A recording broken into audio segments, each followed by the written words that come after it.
The word of the Lord came to Jonah, son of Amittai. Go to the great city of Nineveh and preach against it, because its wickedness has come up before me. But Jonah ran away from the Lord and headed for Tarshish. He went down to Joppa, where he found a ship bound for that port. After paying the fare, he went aboard and sailed for Tarshish to flee from the Lord. Then the Lord sent a great wind on the sea, and such a violent storm arose that the ship threatened to break up. All the sailors were afraid, and each cried out to his own God, and they threw the cargo into the sea to lighten the ship. But Jonah had gone below deck, where he lay down and fell into a deep sleep. The captain went to him and said, "How can you sleep? Get up and call on your God. Maybe he will take notice of us, so that we will not perish." Then the sailors said to each other, "Come, let us cast lots to find out who is responsible for this calamity." They cast lots, and the lot fell on Jonah. So they asked him, "Tell us, who is responsible for making all this trouble for us?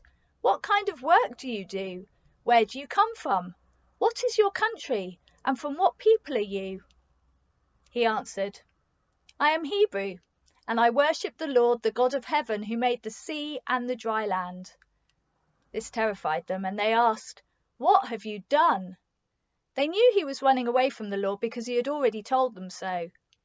The sea was getting rougher and rougher, so they asked him, "What should we do to you to try and make the sea calm down for us?"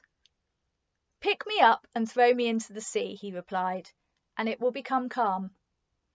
I know that it is my fault that this great storm has come upon you." Instead, the men did their best to row back to land, but they could not, for the sea grew even wilder than before. Then they cried out to the Lord, "Please, Lord, do not let us die for taking this man's life.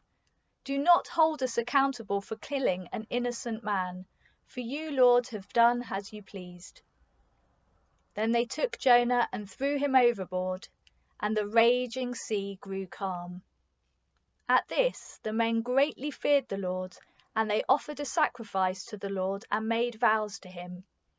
Now, the Lord provided a huge fish to swallow Jonah, and Jonah was in the belly of the fish for 3 days and 3 nights.